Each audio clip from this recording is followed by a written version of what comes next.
Hello student, welcome back to my YouTube channel एक topper academy YouTube channel में आपका स्वागत है। उम्मीद करता हूं कि आप सभी अच्छे होंगे। तो आप भी 2024 बोर्ड एग्जाम देने वाले हैं, तो मैं आपको बताने वाला हूं कि प्री बोर्ड परीक्षा 2024 हिंदी कक्षा 12 का जो पेपर हुआ है, ये रियल पेपर है। आप लोगों का समय जो है वो 3 घंटे 15 मिनट है और आप लोगों का पूर्णांक 100 नंबर का है। और खंड खा का देखते हैं पहला प्रश्न। तो वीडियो को लाइक नहीं किया तो लाइक कर लो, चैनल पर नए हो तो चैनल को सब्सक्राइब कर लो। हमारा पहला नंबर प्रश्न है, हिंदी प्रदीप पत्र के संपादक का नाम। जो हिंदी प्रदीप पत्र के संपादक हैं वो कौन है? तो बालकृष्ण भट्ट है। कौन है? बालकृष्ण भट्ट।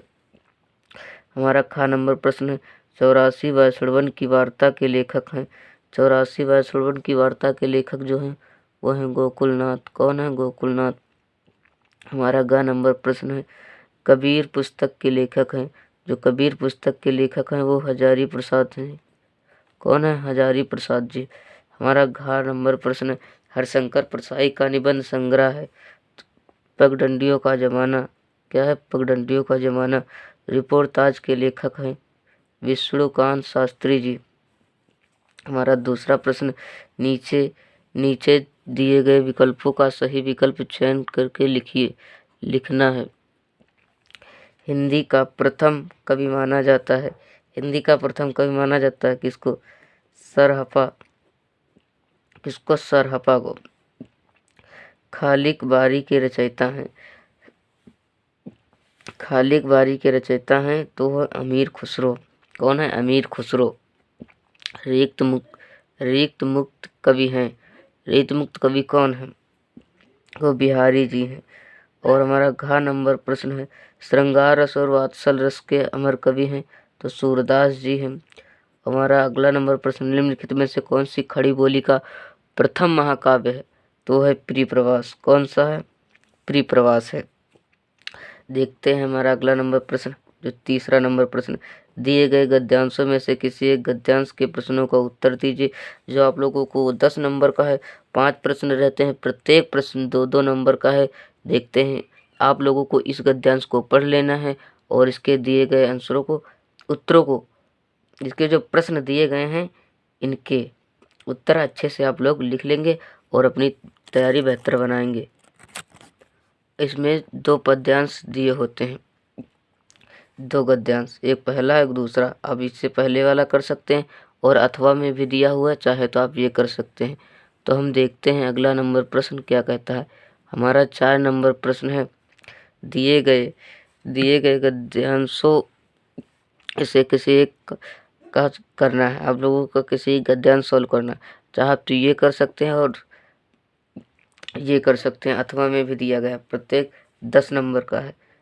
5 पे 2, ये 10 नंबर का है। प्रत्येक प्रश्न 2-2 नंबर के हैं। आप अथवा में दिया एक ये कर सकते हैं कि आप लोगों को जो करना है वो कर सकते हैं। और हम देखते हैं अगला 5 नंबर प्रश्न क्या कहता है। हमारा 5 नंबर प्रश्न है, निम्नलिखित में से किसी एक लेखक का साहित्यिक परिचय देते हुए उनकी प्रमुख रचनाओं के नाम लिखे। उन तो अब इसमें जो लेखक हैं वो पंडित दीनदयाल उपाध्याय, हरिशंकर परसाई, प्रोफेसर सुंदर जी रेड्डी हैं। आप लोग इसमें किसी का भी ले सकते हैं। जीवन परिचय के 2 नंबर हैं और साहित्यिक परिचय जो उसके 2 नंबर है। और हमारा खा नंबर प्रश्न, निम्नलिखित में से किसी एक कवि का जीवन परिचय देते हुए उनकी रचनाओं को, जो शब्द सीमा है वो 80 शब्दों में ही लिखना है।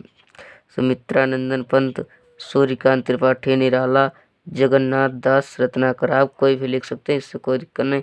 आप लोगों को 80 वर्ड में लिखना है। हमारा 6 नंबर प्रश्न है, कहानी कला की दृढ़ से खून का रिश्ता। कहानी की समीक्षा जी या अथवा पंचलाइट कहानी के शीर्षक का कहानी स्पष्ट कीजिए। आप चाहे ये करें चाहे ये करें, आपको 5 मार्क्स ही मिलेंगे। हमारा 7 नंबर प्रश्न है, स्वपठित खंड काव्य का कथावह संक्षेप में लिखिए। जो शब्द सीमा 80 और 5 मार्क्स का है। और स्वपठित खंड काव्य नहीं कर पा रहे हैं, स्वपठित खंड काव्य के नायक का चरित्र चित्रण कर सकते हैं। हमारा खंड खा है संस्कृत का, दिए गए संस्कृत गद्यांशों में से किसी एक गद्यांश का संदर्भ सहित हिंदी में अनुवाद करना है। संदर्भ सहित हिंदी में अनुवाद। आप लोगों को जो ये हिंदी अनुवाद संस्कृत में दिया हुआ है पद गद्यांश, इसको आप लोगों को अच्छे से पढ़ लेना है और समझ लेना है। और एक नीचे दिया हुआ, चाहे तो आप ये कर सकते हैं, नहीं तो ये कर सकते, अथवा में है। इसे आप लोगों को पहले संदर्भ लिखना है, उसके बाद इसका हिंदी अनुवाद करना है।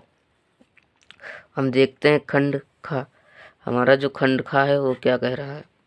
दिए गए संस्कृत पद्यांशों में किसी एक संदर्भ का हिंदी में अनुवाद कीजिए।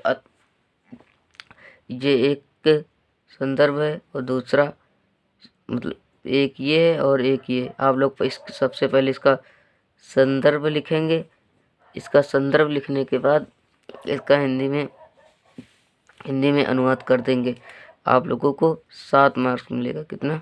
7 मार्क्स। और 9 नंबर प्रश्न क्या कहता है, निम्नलिखित में से किसी 2 प्रश्नों का उत्तर संस्कृत में दीजिए। 4 नंबर का है।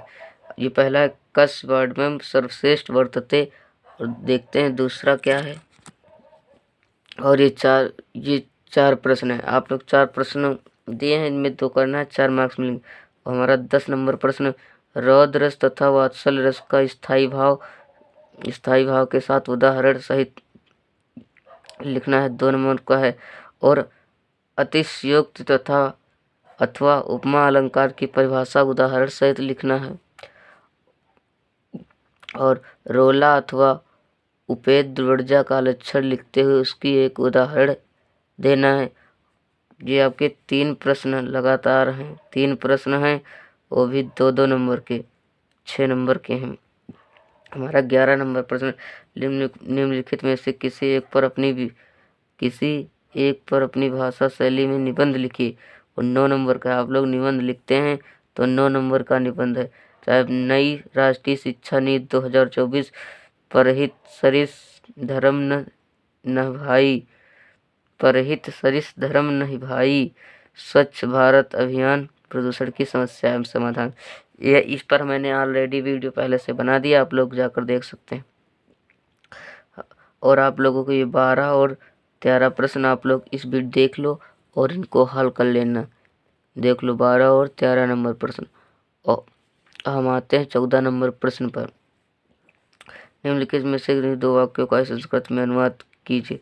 तुलसीदास को नमस्कार, सदा प्रिय और सत्य बोलो, गांव के दोनों वृक्ष हैं, विद्यालय में छात्र पढ़ते हैं। तो वीडियो कैसा लगा?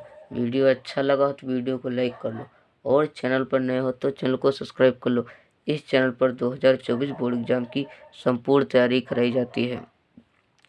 हमने इसमें आप लोगों को पूरा पेपर फुल सॉल्यूशन के साथ करवाया है। जो आप लोगों को नहीं समझ में आया है और आप लोग इसे कमेंट में बताएं, हम इसको अच्छे से फुल सॉल्यूशन की तैयारी आप लोगों को कराना चाहते हैं। और आप लोगों को 9th से लेकर इंटर तक के किसी भी पेपर को आप लोगों की प्री बोर्ड की पेपर का ज़रूरत पड़े तो हमें कमेंट करके बताएं। जय हिंद, जय भारत, जय वंदे मातरम। मिलते हैं नेक्स्ट वीडियो में, तब तक के लिए बाय बाय, टाटा।